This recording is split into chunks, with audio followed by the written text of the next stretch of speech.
Hari ini di BIS Malaysia, sejauh mana penularan semula COVID-19 memberi kesan kepada pemulihan ekonomi? Apakah aspek kesihatan dan ekonomi boleh diseimbangkan dalam melandaikan lengkung penularan wabak dan menangani penguncupan ekonomi? Nantikan kupasannya seketika nanti.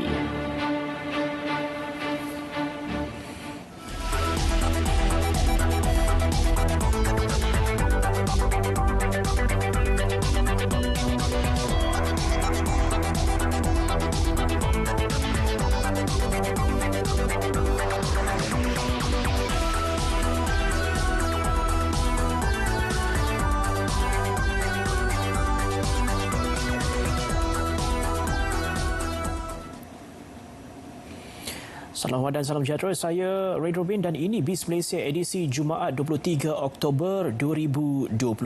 Dalam mendepani pandemik global COVID-19, usaha menangani penularannya menuntut kerjasama semua pihak, tidak terkecuali pemain industri ekonomi untuk mematuhi prosedur operasi standard SOP yang ditetapkan. Dan ketika negara dalam proses pemulihan ekonomi, penularan semula wabak berkenaan menyebabkan kerajaan terpaksa melaksanakan semula PKP bersyarat di beberapa negeri termasuk Kuala Lumpur dan Selangor. Bagaimana aspek kesihatan dan ekonomi dapat diseimbangkan dalam memerangi pandemik ini? Eksklusif kupasannya bersama dengan Laurendra Fiona Bernard Baikam.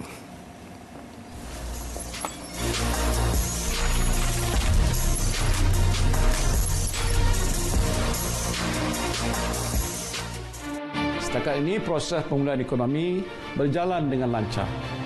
Apa jua keputusan yang diambil kerajaan perlu mengambil kira kepentingan 15 juta rakyat kita yang sekarang ini keluar bekerja. Ini penting bagi menjamin kelangsungan hidup rakyat dan kestabilan ekonomi negara. Kesihatan dan ekonomi dua bidang penting yang perlu diseimbangkan dalam memacu kemakmuran Malaysia. Apatah lagi apabila berdepan dengan penularan semula COVID-19 ketika negara dalam fasa pemulihan ekonomi. Dan keputusan kerajaan untuk tidak melaksanakan semula PKP secara menyeluruh dilihat sebagai langkah terbaik bagi mengelak kesan buruk kepada ekonomi, terutama perniagaan dan pekerjaan. Pertimbangannya adalah kat sini adalah kalau kita nak laksanakan lagi PKP secara menyeluruh seperti dahulu pada bulan Mac dahulu, saya kira itu akan bukannya pilihan yang terbaik pada pandangan saya dari segi ekonomi pada ketika ini. Ya, adalah lebih baik kita laksanakan PKP yang bersasar, hanya tertumpu pada kawasan yang mana jangkitannya banyak dan kesnya kritikal, dan yang mana yang masih lagi kita panggil hijau, kawasan hijau, mereka boleh teruskan keadaan ekonomi seperti biasa. Kerana kalau kita lakukan sekali lagi PKP, keadaan ekonomi akan lebih parah. Seolah-olah kita akan bagi saya, jika PKP dilakukan lagi sekali, maka kita mengambil risiko yang terlalu tinggi. Ketika ini ekonomi Malaysia sudah menunjukkan petunjuk positif disokong dengan pelbagai inisiatif di bawah pakej rangsangan dan pemulihan ekonomi yang bernilai lebih 300 bilion ringgit oleh kerajaan, dan ia meletakkan negara di landasan tepat dalam memacu pemulihan. Manfaatnya kerajaan melakukan pada pakej rangsangan terdahulu dah dapat dilihat pun, ya. Kalau kita tengok upah subsidi itu, individu golongan pekerja yang mendapat manfaatnya 2 juta lebih. Saya rasa lebih kurang 2.7 juta, terlalu ramai. Jadi manfaat itu dah dapat, dalam sama manfaat lain yang tak langsung pun dapat dari segi termasuk tunai dan juga skim latihan-latihan yang disediakan oleh kerajaan. Jadi ini pakej ni akan berterusan lagi sehingga hujung tahun ni. Usaha menangani pandemik menerusi langkah PKP bersasar diyakini lebih menjamin kelangsungan hidup rakyat, seterusnya memastikan kestabilan ekonomi. Kita tahu bahawa kita telah membelanjakan satu jumlah yang besar untuk memulihkan ekonomi akibat COVID-19, dan juga dalam sejarah pada tahun ini tercipta yang mana pakej rangsangan paling banyak diumumkan di dalam sejarah Malaysia 4 kali tahun ini, daripada prihatin PKS, lepas itu penjana dan juga kita prihatin. Jadi 4 yang mengambil yang saya kira keseluruhannya lebih kurang 300 bilion ringgit dibelanjakan. Ini satu jumlah yang besar. Keseimbangan antara kesihatan dan ekonomi juga menuntut kerjasama semua pihak dan ia termasuk pemain industri untuk mengamalkan norma baharu serta memperketat dan mematuhi prosedur operasi standard SOP yang ditetapkan bagi mencegah penularan COVID-19. Pada pandangan saya adalah pada ketika ini keseimbangan ialah kita cuba teruskan ekonomi seperti biasa dengan mengambil kira ataupun melakukan SOP yang lebih ketat, SOP yang compliance-nya tinggi, ya, dan juga setiap dan paling penting adalah ini memerlukan kerjasama dari setiap individu rakyat itu sendiri. Masing-masing kena menjaga diri masing-masing dan masing-masing mengambil langkah yang sepatutnya. Jadi amat penting kat sini adalah untuk kita memastikan ekonomi kita dapat dipulihkan dengan memastikan ekonomi terus berjalan, dan dalam masa yang sama kita perlu mengambil langkah-langkah siap sedia, langkah-langkah yang sepatutnya bagi memastikan COVID-19 ini tidak menular dan dapat dikawal sepenuhnya. Perjuangan membendung ancaman COVID-19 belum lagi selesai. Justru komitmen dan tanggungjawab seluruh rakyat dan sektor amat diperlukan untuk bersama kerajaan terutama barisan hadapan dalam melandaikan lengkung penularan wabak ini. Kita jaga kita, Malaysia prihatin. Eksklusif BIS Malaysia, Laurendra Fiona Bertbaikan melaporkan.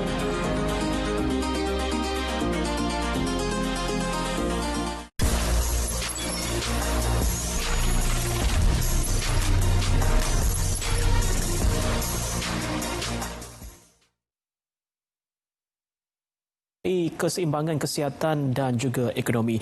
Dan dalam perkembangan berkaitan sejauh mana keseimbangan kedua-dua aspek itu dapat melandaikan lengkung penularan wabak COVID-19, seterusnya menangani penguncupan ekonomi. Untuk kupasannya, terus saja kita ke segmen Bual Bis bersama dengan Akmal Hafiz Ruslan.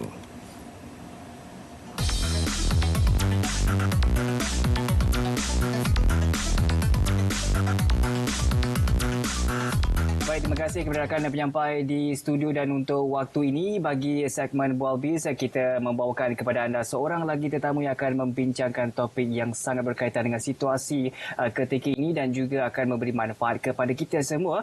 Seperti mana yang kita tahu, keadaan pandemik COVID-19 ketika ini untuk menyeimbangkan antara kesihatan dan juga untuk pertumbuhan ekonomi ianya perlu seiring dan untuk memantapkan lagi perkembangan negara kita. Dan untuk waktu ini kita bersama-sama dengan tetamu yang telah pun bersiap sedia di talian. Kita bersama dengan Ketua Penganalisis Ekonomi Bank Islam Malaysia, Dr. Muhammad Afzanizam Abdul Rashid. Assalamualaikum, Dr. Waalaikumsalam. Sihat, Dr. Baik, Alhamdulillah. Alhamdulillah. Jadi, Dr., kalau kita lihat tentang keseimbangan kesihatan dan juga ekonomi, jadi bagaimana Dr. melihat keperluan untuk menyeimbangkan aspek kesihatan dan ekonomi, terutama sekali selepas penularan semula COVID-19 ini, Dr.? Okey, persoalan yang begitu penting sebenarnya, terutamanya dalam konteks masa yang mana kita dapat lihat jangkitan COVID-19 itu telah mula menular kembali, dan sememangnya ia merupakan suatu pilihan yang sukar sebenarnya. Tetapi walau bagaimanapun pilihan perlu dibuat, keputusan perlu dibuat dan perlu dilaksanakan. Dan dalam hal ini kerajaan berhadapan suatu orang kata itu perlu meletakkan suatu keutamaan di tempat yang betul. Dan dalam keadaan semasa apabila penularan wabak COVID-19 itu sudah mula mencecah satu angka yang agak membimbangkan, justru perlu ada orang kata itu tindakan susulan yang tepat dan perlu dilaksanakan dengan kadar yang segeralah. Dan maksudnya saya itu antara kesihatan dan ekonomi dalam keadaan semasa ni memang keutamanya adalah kesihatan. Walau bagaimanapun lah, kita dah ada pengalaman lah, orang kata tu kan, pengalaman masa PKP yang pertama pada 18 Mac yang lalu sehingga awal Mei, dan kita dapati kalau sebarang bentuk keputusan ataupun dasar yang bersifat pukul rata ni memang dia akan memberi kesan yang negatif kepada ekonomi lah. Justru kita dapat lihat dalam situasi semasa kerajaan mengambil pendekatan yang bersasar. Maksudnya dia tengok kawasan negeri mana yang begitu orang kata tu mengalami penularan yang begitu serius, dan langkah yang sesuai dilaksanakan bertepatan dengan orang kata tu keadaan penularan COVID-19 yang agak serius lah. Maksudnya dia bukan pukul rata lagi dah. Cuma kita risaulah kalau keadaan tu terus merebak, justru kita perlu bersedialah tentang orang kata tu apakah yang bakal efeknya kepada ekonomi negara secara amnya. Baik, tapi kalau kita lihat memang sebenarnya kesihatan merupakan faktor yang penting kepada pertumbuhan ekonomi negara, dan kalau kita lihat sendiri bagi kedua-dua sektor ataupun kedua-dua keadaan ini, kedua-duanya penting dan kedua-duanya perlu diambil kira ataupun jangan diambil enteng, dan faktor kesihatan perlu dipertitikberatkan dan juga faktor ekonomi juga perlu diteruskan untuk meneruskan pertumbuhan ekonomi negara kita. Dan kalau dilihat juga Doktor berkenaan dengan amalan sektor ekonomi bagi mengekang penularan wabak ini, terutama sekali dalam pematuhan SOP, walaupun kita pernah mengalami ataupun kita pernah melalui gelombang yang pertama dahulu, mungkin ketika ini apa lagi yang perlu dipertingkatkan, Doktor? Okey, saya nampak dalam hal ini tak lain tak bukan adalah bagaimana sesuatu perniagaan itu menerima pakai e-dagang lah, ataupun mengambil kira faktor teknologi. Dan kita sedia maklum tahap penembusan ataupun penetration rate dari sudut teknologi ini rata-ratanya tinggi di kalangan rakyat Malaysia, cuma di kalangan para peniaga, terutama di kalangan peniaga mikro, peniaga yang kecil-kecilan, SME, ini saya kira perlu diperhebatkan lagi. Kerana kita sedia maklum bahawa situasi COVID-19 ni memang bakal orang kata tu menyebabkan suatu kekangan yang besar terhadap pergerakan manusia. Kita tak boleh pergi ke kedai macam biasa untuk kawasan yang telah diletakkan PKPB ni kan. Jadi pada masa yang sama kerajaan masih lagi membuka sektor-sektor ekonomi, cuma pergerakan manusia tu tidak berlaku seperti biasa. Jadi dalam hal ini capaian teknologi itu amat penting, dan adaptasi di kalangan para peniaga tu perlu diperhebatkan lagi. Jadi saya nampak pembukaan ekonomi ataupun adaptasi teknologi itu perlu dipertingkatkan lagi di kalangan terutamanya SME ataupun usahawan mikro. Baik, itu antara SOP yang perlu kita ikut dan juga kita perlu amalkan untuk mengekang penularan wabak COVID-19. Baik, itu memang perlulah diadaptasi dan juga perlu ikuti, tapi dengan ilmu yang diberikan dan juga dipelajari, dia boleh lagi meningkatkan lagi taraf ekonomi serta pendapatan kepada mereka. Baik, Doktor, selepas ini kita akan nak tanya juga tentang kesan penularan semula kes COVID-19 ini terhadap pemulihan ekonomi kepada pengguna dan juga kepada para peniaga. Tapi kita akan berhenti rehat seketika, kembali semula dalam Bis Malaysia.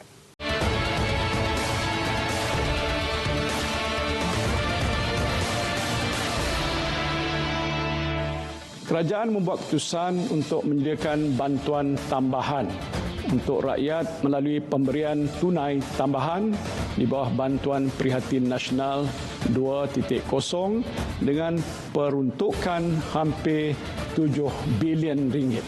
Pertama, RM1,000 kepada 3.7 juta isi rumah B40. Keduanya, RM500 kepada 3.8 juta kumpulan B40 bujang. Ketiga ialah RM600 kepada hampir 1.4 juta isi rumah M40. Dan keempat ialah RM300 kepada 1.7 juta kumpulan M40 bujang.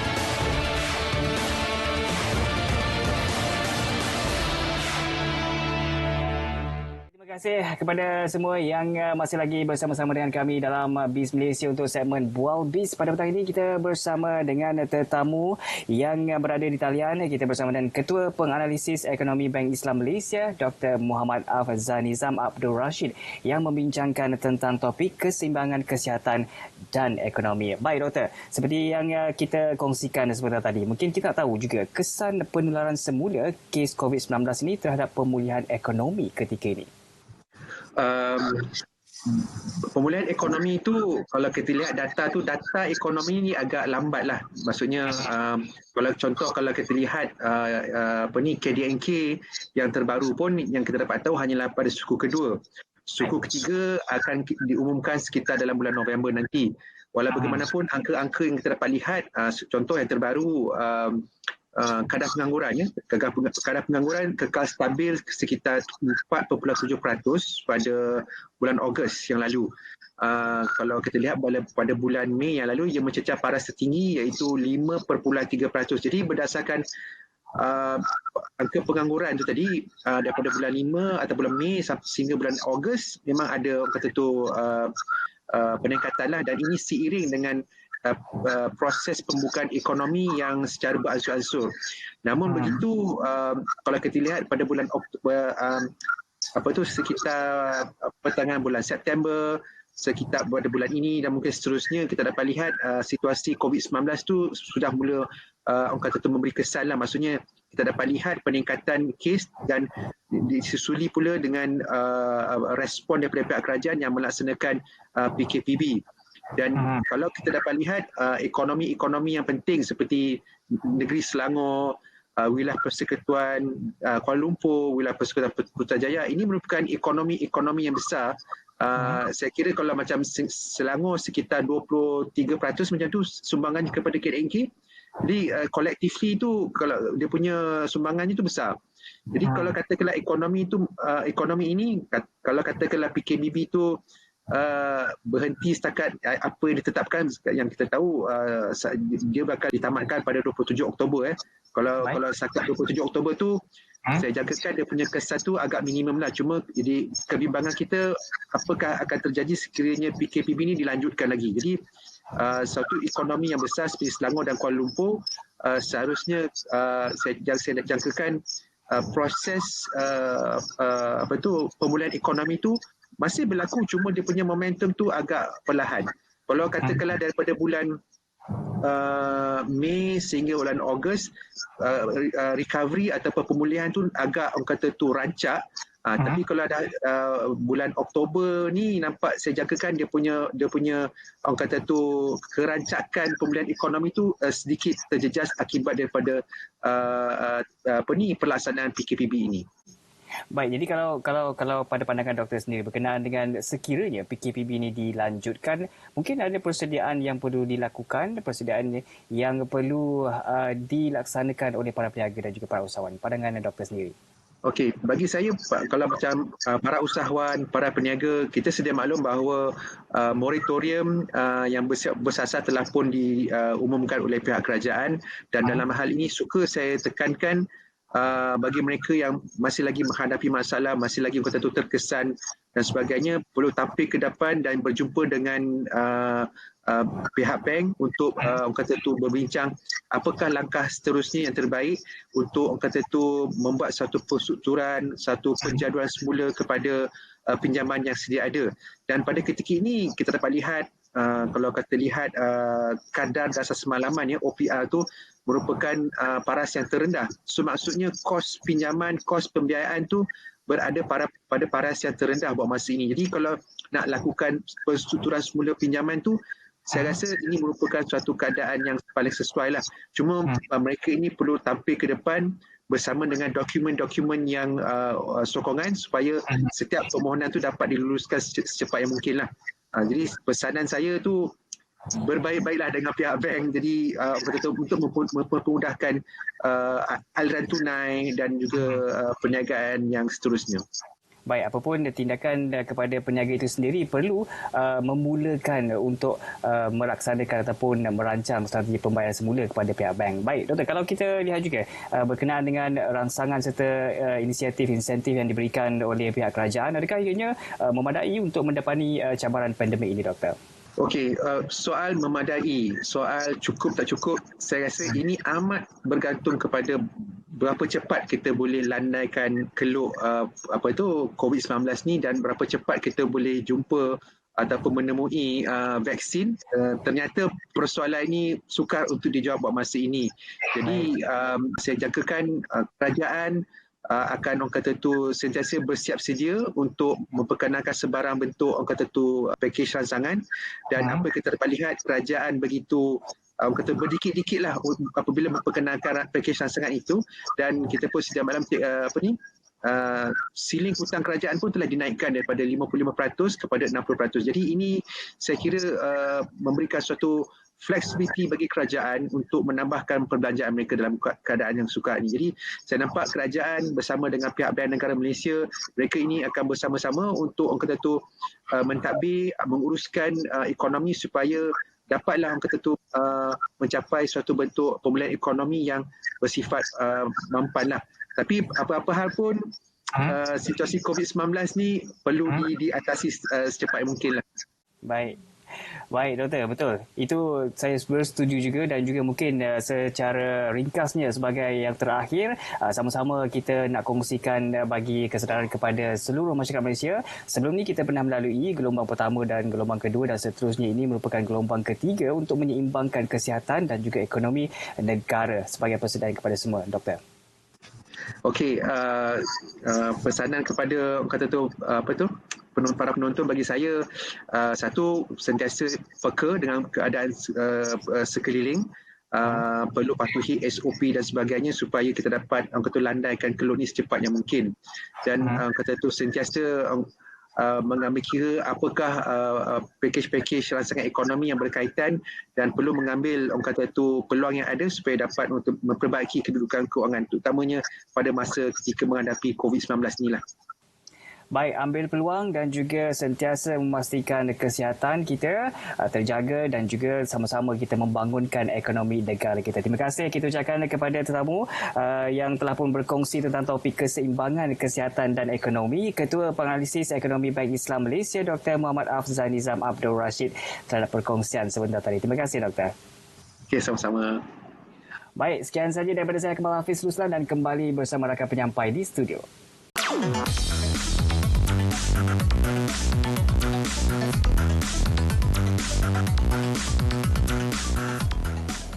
Baik, terima kasih Akmal untuk kupasan dan juga perkongsian mengenai kepentingan keseimbangan kesihatan dan ekonomi dalam mendepani COVID-19. Dan kita menjagakan aspek ini turut diberi perhatian dalam Belanjawan 2021 yang bakal dibentangkan pada 6 November ini. Untuk itu, Kementerian Kewangan mempelawa orang ramai untuk membuat undian belanjawan bagi menentukan perkara yang perlu diberi keutamaan oleh kerajaan sehingga 1 November ini. Undian boleh dibuat menerusi laman sesawang belanjawan2021.treasury.gov.my. Untuk harapan belanjawan hari ini, kita saksikan paparan berikut.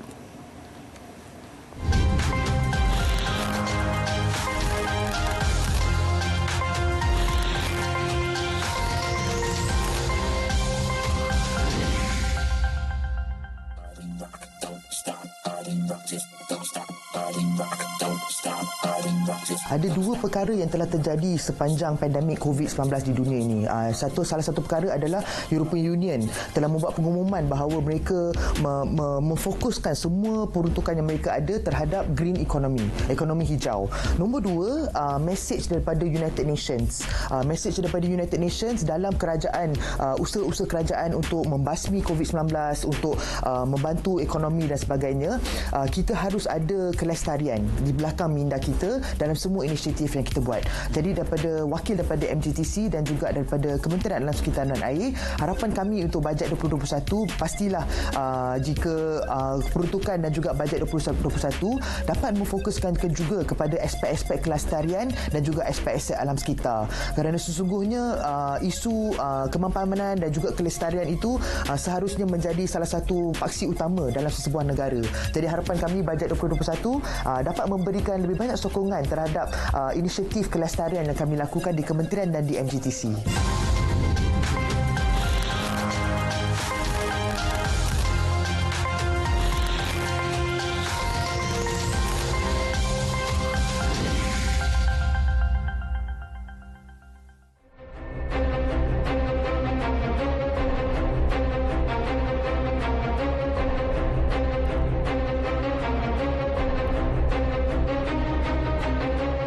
Aktiviti perniagaan, ekonomi dan industri boleh beroperasi seperti biasa. Sebagai contoh, restoran, kedai makan, gerai makan, kenderaan bersaji ataupun food truck, penjaja tepi jalan, penjaja beredar, medan selera, pusat penjaja, gerai makan, kios, kedai runcit dan kedai serbaguna dibenarkan beroperasi.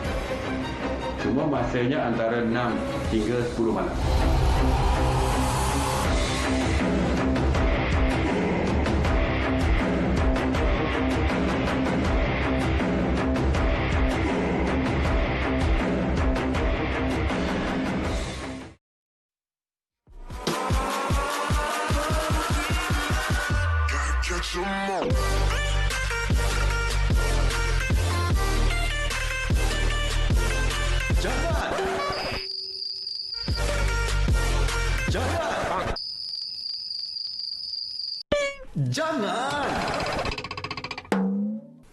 Jangan laga tangan. Cukup sekadar letak tangan di dada, tanda hormat. Kita belum menang. Amalkan norma baru. Kita jaga kita.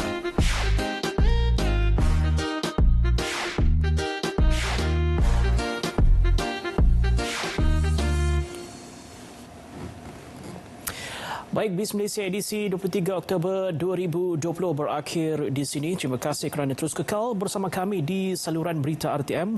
Maklumat sahih jenama dipercayai.